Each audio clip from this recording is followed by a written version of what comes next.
公司哪有老板娘？该什么职务就什么职务，没有老板娘这三个字。我并没有辜负他对汉唐的那个，就是说汉唐我把它经营的还算是应该可以让他满意的。唯一对不起他的就是我跟他太太不合。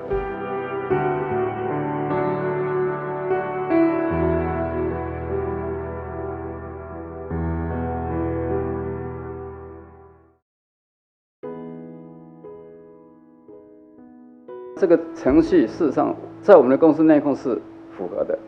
是没有问题的。结果呢，李慧文他就不准，他就觉得说，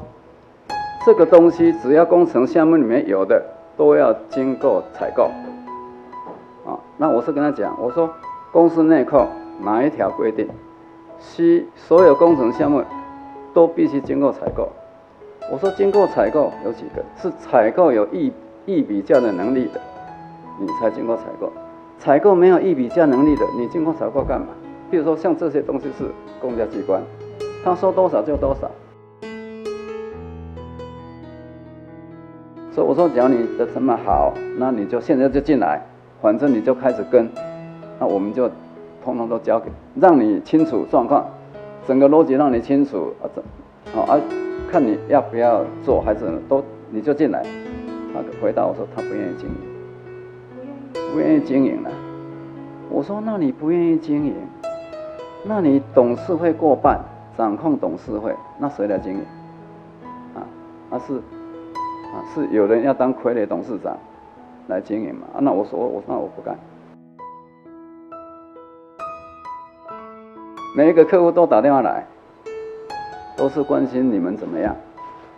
建厂会不会有问题？我都跟他讲没有问题。汉唐基本上答应的一定会做到。提到台积电去，当然去谈谈有谈到这个事了，就是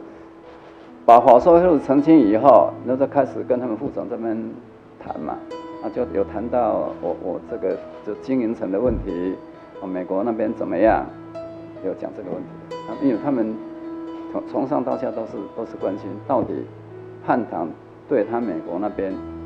的态度是什么。汉唐应该是我认为是没问题了，就是不管谁来经营，因为汉唐竞争力够，汉唐目前在国内的竞争力相当强，只是新的东西、海外的东西，或是新的绿能方面，要不要做，那是一回事。因为海外的跟绿能是汉唐后面的动力，我们根本还没开始动，就事实上就传言公司派了收委托书，然后有什么礼金。有什么纪念品，所以我就发一个什么？我说我们没有，那个公司今年没有发纪念品，将来谁要来经营汉唐公司，让客户安心嘛？因为主要就是要让客户安心，因为你客户没有得到客户的信任了，你案子很难拿。那个案子虽然现在汉唐很厉害，案子都汉唐拿，那搞不好他信任我们了，那新的团队来是不是能够同样取得客户的信任，这个就不知道。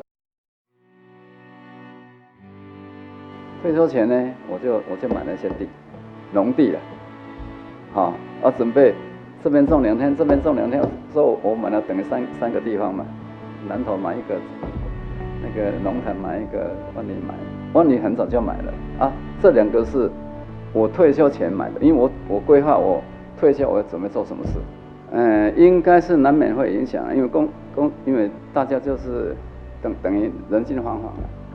所以员工事实上我是跟我说，汉唐公司不会因为一个人就垮掉，那这样汉唐公司太弱了，我们不在，公司就垮掉，怎么可能？我会定一个，比如说3个月交接期，那我们总经理说他就定半年，半年是我们交接期，就是让新的团队来熟悉这个公司，我们是会让他平顺的过渡的，不过不能无限期了，因为我们变得没办法做事，我们只能就把现况交接清楚，把它弄清楚，也不能下任何决策，对，所以就是会有一个期间来交接，让汉唐可以顺顺利利的转下去。